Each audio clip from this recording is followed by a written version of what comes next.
As broken, wounded people, we find that there aren't many people we confide in. Now, the reasons can vary. Many of us perhaps have not found individuals trustworthy enough to share, or if we've shared in the past some of the darker things, some of our secrets, folk have shown that, hey, when we share, they're going to go around and share what we shared with them with others. I mean, it happens and it's unfortunate. However, the result of that is that we usually shut down and we don't express what we're going through to anyone else for fear of exposure. But one of the most helpful and therapeutic things that we can do is talk to someone, to share what we're going through with somebody. And it doesn't have to be a family member or friend. It doesn't have to be anybody even close to you. There are professionals that we can talk to, psychologists. There are people that we can express ourselves to that don't know us, are not invested in us directly. And so therefore, they don't stand to gain anything by sharing your business with anybody else. But I know you're thinking, well, that costs money. And that is true. However, as the broken man or woman, many of us have spent thousands of dollars on addictions, thinking that these addictions would bring some type of relief. And for a time, perhaps it did. We spent money there.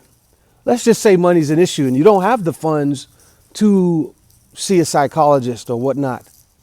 One of the alternatives, I believe, is journaling, writing, expressing what you've gone through throughout your day on paper.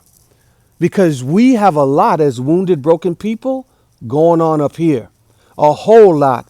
And I think it's healthy for us that if we can't talk to somebody, if we refuse to talk to someone, to at least write things down. You've got a phone, you've got a note section in your phone. We can jot stuff in our phones. We don't have to have a pen and a pad. We can simply open up the phones.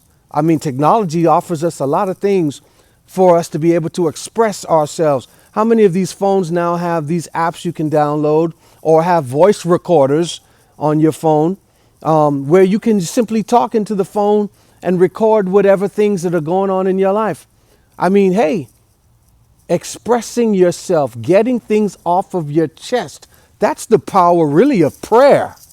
And for those of you out there that do not believe in God and do not believe in the principle of prayer, let me just say this. Prayer is nothing more than communication, the offloading of one's issues from yourself to someone else. In this case, with prayer, it's God. But if that ain't the one that you're going to turn to, offload your issues on a piece of paper.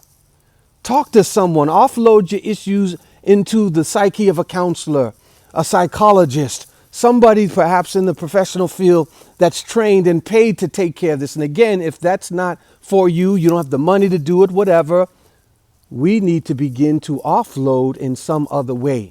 We're walking around like ticking time bombs as broken, wounded men and women simply because we are carrying things from our childhood, things from our youth, things from that experience that we went through in college, things that we went through on our jobs, things that we've gone through in marriages and relationships.